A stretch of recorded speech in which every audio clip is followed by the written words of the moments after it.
Equivalent mass हम बात करेंगे। एसिड के केस में इक्विवेलेंट मास क्या होता है? इक्विवेलेंट मास होता है मॉलिक्यूलर मास और basicity of N acid. Basicity of N acid क्या है? Number of replaceable H positive ion. तो इक्विवेलेंट मास ऑफ H2SO4 अपने को निकालना है, तो इसका मॉलिक्यूलर मास 98 AMU होता है। बेसिसिटी इसकी 2 है, तो इक्विवेलेंट मास इसका कितना हो? 49। अब बच्चों आपको टीचर्स कई बार चलते चलते ये बता देते हैं कि इक्विवेलेंट मास ऑफ एसिड, जितना एसिड में H पॉजिटिव उससे डिवाइड कर देंगे, लेकिन हमेशा ये ट्रू नहीं रहता। तो इस चीज को आपने ध्यान देना है, हमेशा ये ठीक नहीं होता। अभी मैं आपको बताऊंगा, जैसे ऑक्सो एसिड्स और फास्फोरस की बात करें, H3PO2, H3PO3, H3PO4। पहले तो हमें बेसिसिटी का पता होना चाहिए। बेसिसिटी, हाँ टीचर्स ये बोलते हैं कि जितना H होता है ना उतना उसका बेसिसिटी होता है, ये बात ध्यान रखना, लेकिन हमेशा ट्रू नहीं। तो अब मैं आपको एक चीज बताऊंगा बेटा, प्रोटेइक एसिड्स की बात कर रहे हैं। किसकी बात कर रहे हैं? प्रोटेइक एसिड। प्रोटेइक एसिड्स क्या होते हैं? विच गिव्स H पॉजिटिव, यानी जो H पॉजिटिव क्या होता है? प्रोटॉन होता है। अब इसमें एक चीज आप लोगों ने ध्यान देना, अब जब हम इन एसिड्स की बात करेंगे, ऑक्सो एसिड्स की, तो वही हाइड्रोजन H पॉजिटिव के साथ वही H पॉजिटिव की फॉर्म में लूज होगा जो आपके पास oxygen, fluorine, chlorine, bromine, iodine इनके साथ अटैच हो, इलेक्ट्रोनेगेटिव के साथ अटैच हो। पर ऑक्सो एसिड में तो इलेक्ट्रोनेगेटिव अकेला ऑक्सीजन है, तो जो ऑक्सीजन के साथ अटैच होगा ना वही H पॉजिटिव की फॉर्म में इलेक्ट्रॉन लूज करेगा। अब इनकी स्ट्रक्चर्स लोग रट के आते हैं, आपको स्ट्रक्चर रटना नहीं है, ध्यान देना। H3PO2 में देखिएगा कैसे क्या करोगे। पहले सबके साथ P डबल बॉन्ड O लगा, सबके साथ क्या लगाओगे? P डबल बॉन्ड O लगाओगे। अब एक ऑक्सीजन यूज हो गया है, ऑक्सीजन कितना बच गया? 1। मैक्सिमम OH बॉन्ड बनाना है, तो इसमें एक ऑक्सीजन और 3 हाइड्रोजन में एक OH बॉन्ड बना और 2 हाइड्रोजन हमने एज इट इज इसके साथ। पता चल गया? इसमें क्या हुआ बेटा? 2 ऑक्सीजन बचे हुए हैं और 3 हाइड्रोजन बचे हुए हैं, तो इसमें मैक्सिमम OH बॉन्ड कितना होगा? देखिएगा जरा, इसमें एक ऑक्सीजन यूज हो गया है, तो 2 ऑक्सीजन और 3 हाइड्रोजन, OH बॉन्ड कितना आएगा? 2 आएगा और 1 हाइड्रोजन। मैंने कैसे किया? इसके पास 3 हाइड्रोजन थे, 2 ऑक्सीजन थे, आपको मैक्सिमम OH बॉन्ड बनाना है, ठीक है। इसमें एक ऑक्सीजन यूज हो गया, तो 3 ऑक्सीजन और 3 हाइड्रोजन, कितने मैक्सिमम OH बनेंगे? 3 बनेंगे। तो देखिए जरा, अगर आप लोग अपने टीचर्स के हिसाब से चलते हो तो इसका बेसिसिटी 3 होना चाहिए था, इसका भी 3 होना चाहिए था, इसका भी 3 होना चाहिए था, लेकिन एक्चुअल में ऑक्सो एसिड वही H पॉजिटिव लूज करेगा जो डायरेक्टली ऑक्सीजन के साथ अटैच। तो ये तो मोनोबेसिक हो गया, ये हो गया डाइबेसिक, और ये हो गया ट्राइबेसिक। ट्राइबेसिक मतलब बेसिसिटी जिसकी 3। अब ये तो लोगों ने क्या दिया? सर महेश सर, एम्सर्स फार्मूला के नाम से जाना जाएगा मैं मेरे जाने के बाद, ये जब मैं धरती पे जाऊंगा उसके। अब लोग ये कह देते हैं सर इसकी बेसिसिटी क्या होगी? H4P2O4, H4P2O5, H4P2O6, इनकी बेसिसिटी बताइएगा सर। वो तो आपने बता दिया, इसकी बेसिसिटी में बच्चों ध्यान दीजिएगा कैसे करना। अब यहाँ 2 फास्फोरस है, दोनों के ऊपर P डबल बॉन्ड O लगा। अब इसमें देखिए जरा, 2 ऑक्सीजन यूज हो गए, तो हाइड्रोजन कितने बचे हुए? 4 हाइड्रोजन बचे हुए, 2 ऑक्सीजन बचे हुए। इसमें देखिएगा 2 ऑक्सीजन तो यूज हो गए, 4 हाइड्रोजन और 2 ऑक्सीजन बचे हुए, तो मैक्सिमम OH बॉन्ड कितना होगा? 2 होगा। अब इनको दोनों भाई मान लीजिएगा, अब 2 OH बांटना है, तो इनका पापा या मम्मी क्या करेंगे? एक OH इनको दे देंगे। अब हाइड्रोजन कितने बच गए? 2। इन दोनों भाइयों में हाइड्रोजन बराबर बराबर बांट दो। अब इन दोनों भाइयों के अंदर आपने मैरिज देखी होगी, चाचा के बेटे की मैरिज हो, ताऊ की बेटी की मैरिज हो, हम सारे जाते हैं, ये एक बॉन्ड इन भाइयों में रहता। तो इसकी बेसिसिटी क्या होगी बच्चों? This is dibasic. चाहे कोई टीचर कोटा में पढ़ा रहा है, चाहे वर्ल्ड के किसी कोने में पढ़ा रहा है, इससे बेटर फॉर्मूला आपको नहीं मिलेगा, मैं गारंटी से कह रहा हूं। मेरा खुद का फॉर्मूला बनाया हुआ। इसमें देखिए बेटा, इसी तरह से P डबल बॉन्ड O बना दे। अब बहुत बड़ी गड़बड़ हो गई है, यहाँ 3 ऑक्सीजन 4 हाइड्रोजन बराबर नहीं बटेंगे। बच्चों के अंदर आपने बांटना है तो बराबर बांटना है दोनों भाइयों में। तो इवन नंबर में OH बनता है तो उसका फॉर्मूला बताता हूं। पहले आप क्या करो, दोनों के साथ OH कर दो। अब देखिए बेटा 4 हाइड्रोजन है, 2 हाइड्रोजन इसको दे दो। एक जो ऑक्सीजन था वो मान लेना एक बॉम्बे के अंदर एक प्लॉट लिया हुआ था, इन दोनों भाइयों में बराबर बराबर बांट दिया। ये इसकी स्ट्रक्चर है, ये भी हमारे पास डाइबेसिक है। अब हम बात करेंगे H4P2O6 में, ये भी डाइबेसिक हो गया। इसमें भी देखिए जरा, P double bond O, P double bond O, 4 hydrogen 4 oxygen, तो 4 OH बनेंगे। दोनों भाइयों में 2 दे दो।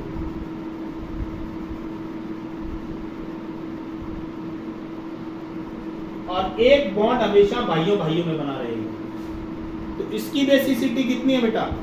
This is tetrabasic. टेट्राबेसिक। हाँ जी प्लीज। अब एक और मैं आपको एग्जांपल बताता हूं। H4P2O7 आ जाए। H4P2O7। अब देखिए जरा, P double bond O, P double bond O, 5 oxygen है 4 हाइड्रोजन है, तो मैक्सिमम OH बॉन्ड कितना बनेगा? 4। तो दोनों भाइयों में बराबर बराबर बांट दो। और एक ऑक्सीजन को चाहे बॉम्बे में प्लॉट मान लो, चाहे आप बॉम्बे में कोठी या फ्लैट मान लो, दोनों भाइयों में बराबर बराबर। तो ये भी टेट्राबेसिक है। This is also tetrabasic in nature. तो ये फॉर्मूलाज आपने ध्यान रखने हैं। इस तरह से भी आप लोग इनकी बेसिसिटी बता सकते हो। अब बात आती है ऑक्सो एसिड्स ऑफ फास्फोरस में, तो ये था। ऑक्सो एसिड ऑफ सल्फर भी होते हैं। जो मेरी रिसर्च है वो क्या कहती है? Oxo acids of sulphur are always dibasic in nature. Sulphur are always dibasic in nature. ये हमारे पास क्या होंगे? इनकी बेसिसिटी हमेशा क्या होगी? 2 होगी। ये चीज आपने ध्यान रखना। ऑक्सो एसिड मतलब जिसमें OH आ जाए और सल्फर आ जाए, H2SO4, H2S2O, जो भी आ जाए ऑक्सो एसिड्स ऑफ सल्फर, उनकी बेसिसिटी 2 होगी, चाहे वो मार्शल्स एसिड हो या कोई भी एसिड हो, कारोज एसिड हो, कुछ भी। ये जो मैं बोल रहा हूँ ऑक्सो एसिड्स ऑफ सल्फर, इस चीज को आपने ध्यान से देखना है। उम्मीद करता हूँ ये आपको पता चल गया होगा। इसे मैं रब कर रहा हूँ। ये पीछे भी मैंने करवाया था, लेकिन उस वक्त आपने इसको वैसे ही निकाल दिया। इसकी इतनी इंपॉर्टेंस नहीं है। हाँ जी। अब आगे और देखिएगा जरा, इसमें मैं स्पेशल फॉर्मूलाज भी बताऊंगा। अब इन केस ऑफ बेस देखेंगे, यहां आपको इतना मत्था मारने की जरूरत नहीं है। बेस के केस में क्या होगा? बेस के केस में क्या होगा आप देखेंगे। बेस के केस में इक्विवेलेंट मास किसके इक्वल होता है? अगर बेसिसिटी पता चलेगी तो अपने आप पता चलेगा। मॉलिक्यूलर मास बाय बेस की क्या होती है? Acidity of a base. Acidity of a base क्या होता है? Number of replaceable OH negative ion. Number of replaceable OH negative ions in a base. एक बेस में 1 मोल में जितना OH होता है, इसका सिंपल फॉर्मूला है, आपने लिया CaOH ट्वाइस। अब इसमें जितना OH है उससे डिवाइड कर देते हैं, तो इसकी एसिडिटी कितनी हुई बेटा? इसकी एसिडिटी कितना? जितना OH है, एसिडिटी इज इक्वल टू 2। ठीक है, इसका इक्विवेलेंट मास कितना होगा? कैल्शियम का 40 होता है, 16 + 1 17, 17 2 जा 34 by 2, molecular mass by 2, 74 by 2 is equal to 37। ये एटॉमिक मास, ये इसका इक्विवेलेंट मास है। अब कई बार बच्चों को बड़ी कंफ्यूजन होती है कि सर फास्फोरस का आपने एक एग्जांपल लिया था, P double bond OH, OH और OH, और यहां आप बोल रहे हो CaOH ट्वाइस। एक कैल्शियम के साथ 2 OH है, यहां तो आप बोल रहे हो कि ये देगा Ca2 positive plus 2OH negative aqueous solution के अंदर में अगर वाटर में डालूं, लेकिन आप यहां क्या बोल रहे हो, PO4 3 नेगेटिव देगा प्लस H पॉजिटिव देगा, कितना 3H पॉजिटिव एक्वस। अब क्वेश्चन अराइज होता है कि सर यहां से OH नेगेटिव क्यों नहीं दिया, यहां तो OH नेगेटिव दे दिया। बड़ी सिंपल सी बात है, एमएससी तक पढ़ लोगे लेकिन ये कंसेप्ट नहीं पता चलेगा। इतना ध्यान रखना है बेटे, ये मेटल है, मेटल के साथ OH लगाओ और मेटल की जितना आयोनाइजेशन एंथैल्पी कम होगा उतना इजीली OH नेगेटिव जाएगा। यहां से आप लोग क्या समझे, जैसे NaOH का एग्जांपल देखो, NaOH ये देखिए जरा, ऑक्सीजन ने सोडियम ने क्या किया, अपना एक इलेक्ट्रॉन दे रखा, ये OH नेगेटिव जितनी आसानी से ये सोडियम, एक्चुअल में पहले सोडियम का इलेक्ट्रॉन था, इसने दिया था तब सोडियम पॉजिटिव था, जितना इजीली जो सोडियम है अपना इलेक्ट्रॉन लूज कर देगा, OH नेगेटिव को दे देगा, उतना बेसिक करैक्टर ज्यादा होगा। तो ये किस पे डिपेंड करता है, आयोनाइजेशन एंथैल्पी पे डिपेंड करता है। मेटल की आयोनाइजेशन एंथैल्पी कम होती है, इसलिए मेटल अपना इलेक्ट्रॉन देगा तो OH नेगेटिव जाएगा। लेकिन यहां क्या हुआ, ये भी नॉन मेटल, ये भी नॉन मेटल, इनके बीच में जो बॉन्ड है वो हमारे पास क्या है, कोवलेंट बॉन्ड है। पार्शियल कोवलेंट बॉन्ड हो सकता है, थोड़ा सा इसमें पोलर हो सकता है ये, इसलिए ये क्या करता है, यहां से H पॉजिटिव लूज करेगा। इनकी इलेक्ट्रोनेगेटिविटी में डिफरेंस बहुत ज्यादा नहीं है और दोनों नॉन मेटल है तो इलेक्ट्रॉन लूज नहीं करेगा, दूसरे मेटल नॉन मेटल को OH नेगेटिव नहीं देगा, तो ये सिर्फ H पॉजिटिव लूज कर सकता है। यहां से इस चीज को आपने ध्यान रखना। अब देखिए बेटा, ये मैंने आपको बता दिया बेस की केस, जहां जहां जो लोग गलतियां करते हैं मैं यहां बताता चला जाऊंगा।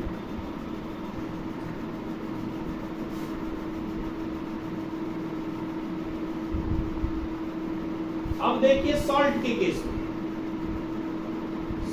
केस में, इक्विवेलेंट मास क्या होगा, मॉलिक्यूलर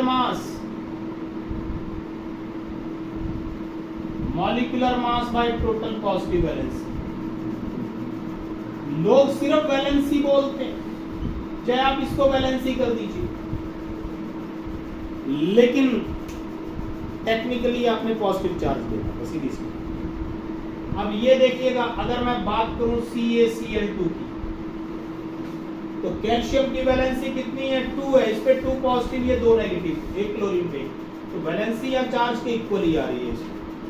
तो इसका एक मॉलिक्यूलर मास कितना है बोलो जरा, 40 प्लस 35.5 इंटू 2। ये मैंने क्यों किया, बिकॉज कैल्शियम का जो एटॉमिक मास है 35.5, ये आएगा बेटा 111 और बाई 2 ये आ गया 55.5। बात समझ आ गई आप लोगों को। अब देखिएगा इक्विवेलेंट मास कौन सा, ये सारी चीजें बराबर है। अब मैं इन तीनों कंसेप्ट को रिलेट करूंगा, उसके बाद आप देखिए।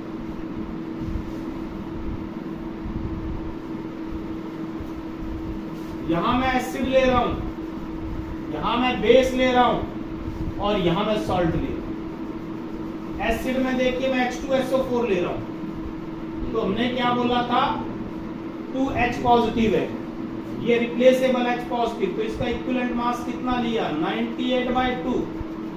यहां मान लीजिए मैंने CaOH ट्वाइस लिया था, मैंने क्या किया, 2 OH नेगेटिव ये देता है, टेक्निकली ये बताया था इसकी एसिडिटी होती है, इसका इक्विवेलेंट मास कितना हुआ था, 74/2 37। और यहाँ सॉल्ट में CaCl2, इसमें हमने बोला कि इसके ऊपर वैलेंसी क्या है, कैल्शियम पे +2 है, तो वैलेंसी 2 है, इसका इक्विवेलेंट मास कितना हुआ, 111/2 55.5। ये बात समझ आई, ये तो हमने टेक्निकली बोला था। अब आ जाओ देसी फॉर्मूला पे, this is a great salt. H2SO4 number of replaceable H positive, एक H पॉजिटिव पे एक पॉजिटिव चार्ज, तो हमने पॉजिटिव चार्ज से डिवाइड किया। 2 OH पे 2 नेगेटिव, तो कैल्शियम पे 2 पॉजिटिव था, हमने 2 पॉजिटिव से डिवाइड किया है। यहाँ भी 2 पॉजिटिव था, हमने 2 पॉजिटिव से दिया। इतना क्लियर किसी भी बुक में नहीं दिया होगा, इस चीज को आपको ध्यान। अब देखिए जरा, ये तो मैंने कंपैरिजन कर दिया है। अब हमारे पास आयंस के केस में क्या होगा, इक्विवेलेंट मास, जैसे आपसे पूछ लिया जाए सल्फर 2 नेगेटिव का कितना है, इसका एटॉमिक मास बाय वैलेंसी कर देना, जो आपको पॉजिटिव या नेगेटिव चार्ज दिया उससे डिवाइड कर दो। ठीक है, कैल्शियम 2 पॉजिटिव का इक्विवेलेंट मास पूछ लिया जाए, atomic mass by positive charge, तो ये इसका 20। ये तो आ गया हमारे पास अकेला आयन अगर पड़ा हो तो। फिर बात आती है ऑक्सीडेशन की। ऑक्सीडेशन अभी बच्चों ने किया नहीं। ऑक्सीडेशन के केस में इक्विवेलेंट मास क्या होगा? Molecular mass. ऑक्सीडेशन होता है number of loss of electrons divide by number of loss of electrons molecule upon, ये मॉडर्न डेफिनेशन ऑक्सीडेशन की नहीं है। रिडक्शन के केस में क्या होगा? बहुत बार फॉर्मूला आता है, इक्विवेलेंट मास किसके इक्वल हो गया? मॉलिक्यूलर मास, mm से लिख रहा हूं, divide by number of gain of electrons. ये आपने ध्यान रखना है, number of gain of electrons. तो उम्मीद कर रहा हूं ये आपको समझ आया होगा। ये तो आपकी बुक के अंदर दिए हुए फॉर्मूलाज हैं, लेकिन अंत यही नहीं होता। अब देखिएगा जरा, ये तो आपके बुकिश फॉर्मूला है। अब थोड़ा सा बुक से बाहर आ जाइए।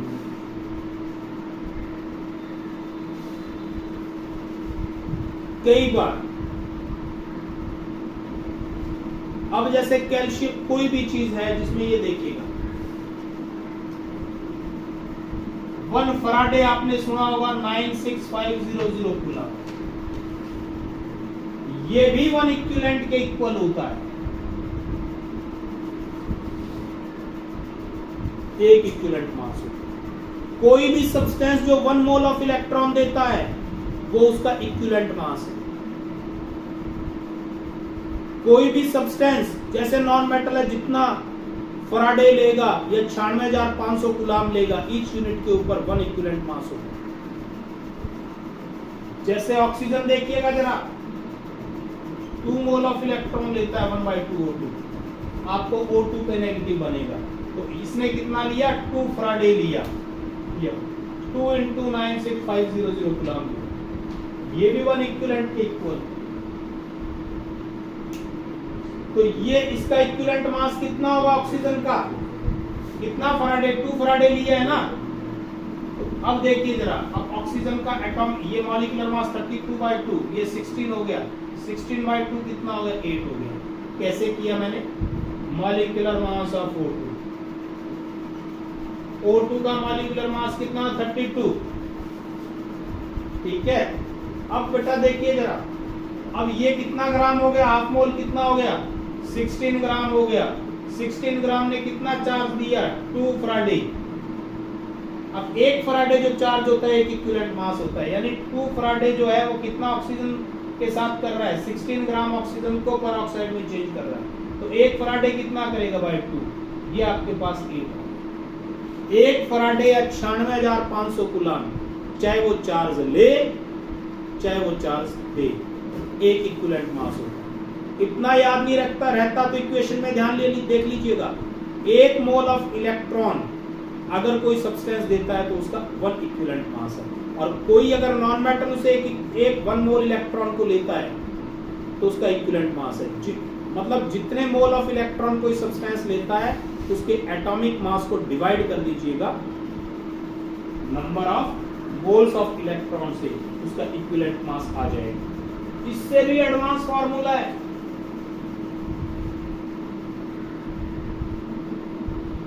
ये फराडेज लॉ में आप लोग पढ़ोगे +2 के अंदर, जो बच्चे आगे जाओगे, Faraday's law, second law of electrolysis. अब एक हाइड्रोजन डिस्प्लेसमेंट मेथड है।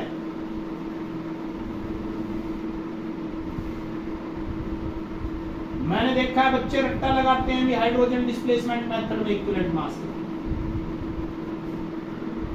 इक्विवेलेंट मास ऑफ मेटल भी निकाल सकते हैं, नॉन मेटल। एक्चुअल में मेटल्स का करते हैं, mass of metal divide by mass of H2, इसमें लेंगे ग्राम्स में लेंगे, इनटू 1.00। अब ये बड़ा शापा हो गया कि ये फॉर्मूला कहां से आया। बुक के अंदर फॉर्मूला देख लिया, टीचर भी रट के जा रहे हैं, बच्चे भी रट के जा रहे हैं, लेकिन किसी को पता नहीं फॉर्मूला कहां से आया। ये फॉर्मूला कहां से आया? देखिए बच्चों, कोई भी सब्सटेंस 1 मोल H पॉजिटिव देता है, अभी हमने बताया था 1 मोल H पॉजिटिव या 1 मोल हाइड्रोजन, वो उसका इक्विवेलेंट मास होता है।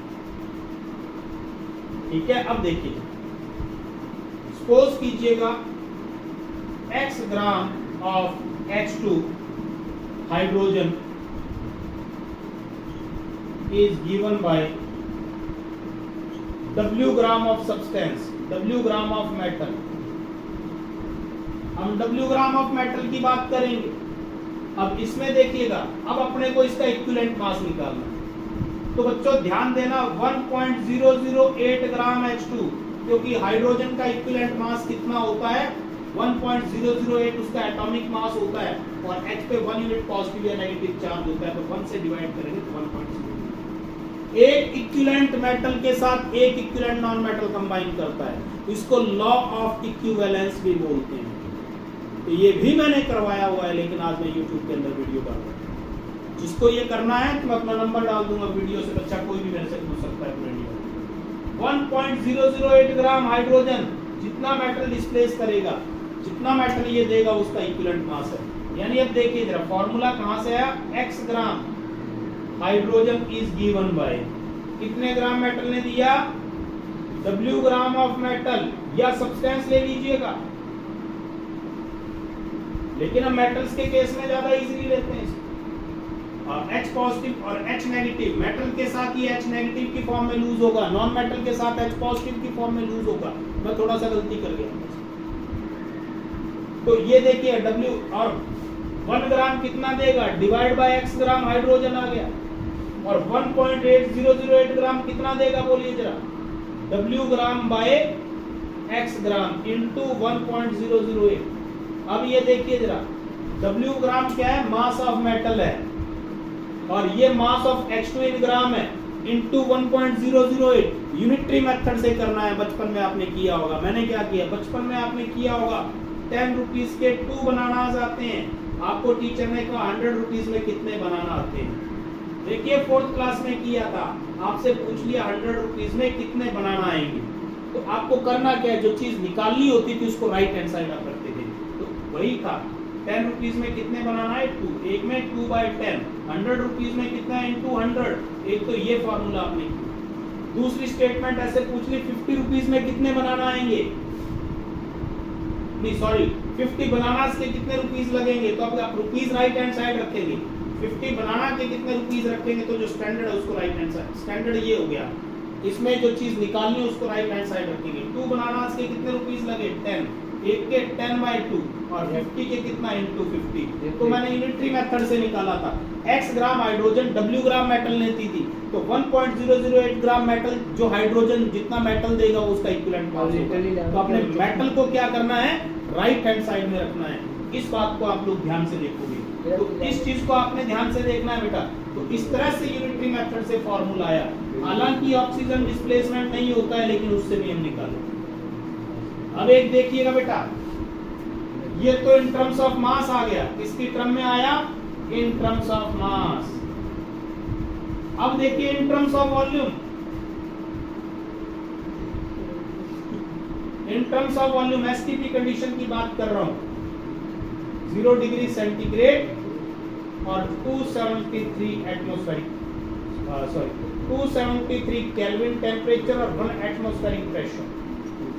इस पे आप ये ले रहे हैं बेटा, प्लीज। यहां देखिए इक्विवेलेंट मास ऑफ मेटल या इक्विवेलेंट मास ऑफ सब्सटेंस या मेटल, बोलिए जरा, mass of metal divide by volume of H2। अगर ये बेटा लीटर्स में दिया हुआ है तो 11.2 कर देना, और अगर ये ml में दिया हुआ है, mass of metal, mass of metal अगर ml में दिया हुआ है, वॉल्यूम ऑफ H2 ml या सेंटीमीटर क्यूब में दिया हुआ है, तो इंटू 11,200 कर दीजिएगा। ये मैंने कैसे किया, मतलब वन इक्विवेलेंट जो हाइड्रोजन होती है, देखिए जरा, आप लोगों ने पढ़ा है कि 1 मोल जो H2 है एसटीपी कंडीशन पे 22.4 लीटर वॉल्यूम ऑक्यूपाई करता है। तो एक इक्विवेलेंट हाइड्रोजन कितना होता है, हाफ मोल होता है। तो हाफ मोल होगा तो कितना होगा, इंटू 1/2 कर दीजिएगा, 11.2 लीटर। मतलब सीधी सी बात है, 1 मोल हाइड्रोजन एटम वो कोई भी एलिमेंट देता है वो इक्विवेलेंट मास है। वॉल्यूम है तो वॉल्यूम की टर्म में निकाल देंगे, और अगर वो आपके पास है इसमें मास है तो मास की टर्म में निकाल देंगे। मतलब एक ही बात है, एक इक्विवेलेंट मेटल एक इक्विवेलेंट नॉन मेटल के साथ कंबाइन करता है।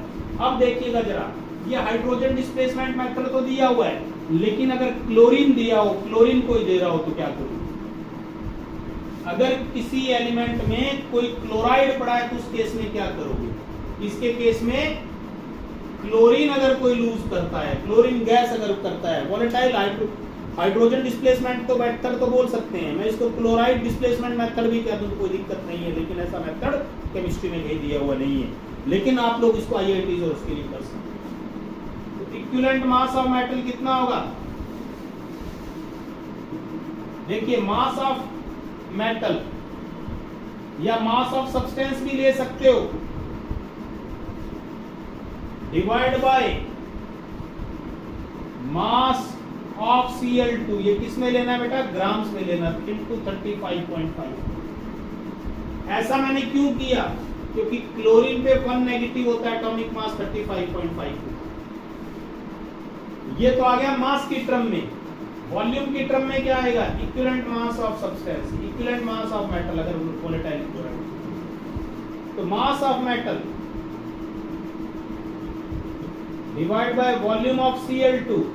अगर आपको लीटर्स में दिया हुआ है तो इंटू 11.2 कर देना, ml में दिया हुआ है तो इंटू 11,200 कर देना, जैसे H2 का निकाला था वैसे ही। उम्मीद करता हूं ये आपको क्लियर हो गया। लेकिन कई बार आपके पास मेथड नहीं पढ़ा होता, ऑक्सीजन गिवन होती है, बड़े बच्चे कंफ्यूज होते हैं। अगर कोई एलिमेंट ऑक्सीजन लूज कर रहा है मेटल ऑक्साइड में, तो इक्विवेलेंट मास ऑफ मेटल क्या होगा? इक्विवेलेंट मास ऑफ मेटल क्या होगा? Mass of metal divide by mass of O2, grams में लेंगे, इंटू 8 आएगा। 8 क्यों आएगा? क्योंकि ऑक्सीजन के ऊपर 2 नेगेटिव होता है। 16/2 = 8। अब वॉल्यूम की टर्म में तो तमाशा ही हो जाएगा, ऑक्सीजन के केस में वॉल्यूम की टर्म में तो तमाशा ही हो जाएगा। कैसे होगा अभी देखिएगा जरा, मतलब होश हवास से काम लेना है। वॉल्यूम की टर्म में तो बिल्कुल तमाशा हो जाएगा। इक्विवेलेंट मास ऑफ मेटल, मान लिए मेटल क्लोराइड था, इक्विवेलेंट मास मेटल ऑक्साइड था, sorry, equivalent mass of metal, mass of metal volume of O2 किस पे? एसटीपी पे, इनटू अभी हाइड्रोजन और उनके केस में 11.2 किया था, लेकिन यहां आएगा 5.6। अगर लीटर्स में है, ये वॉल्यूम ऑफ O2 लीटर्स में दिया हुआ है और किस कंडीशन पे? एसटीपी पे, तो इनटू 5.6। अब बच्चे पूछेंगे सर 5.6 क्यों आया? अब देखिए 1 mole of O2, 1 mole of O2 कितना वॉल्यूम ऑक्यूपाई करता है? 22.4 लीटर। लेकिन एक मोल में 4 इक्विवेलेंट होते हैं। कैसे? ऑक्सीजन पे 2 नेगेटिव, 16/2 = 8। इसको चाहे यूनिटरी मेथड से कर लीजिएगा, यानी 32 ग्राम O2 कितना वॉल्यूम ऑक्यूपाई करता है? 22.4 litre. 32 gram oxygen will occupy this much of volume at STP. 1 gram कितना करेगा? डिवाइड बाय 22.4, और 8 ग्राम कितना करेगा? इनटू 8।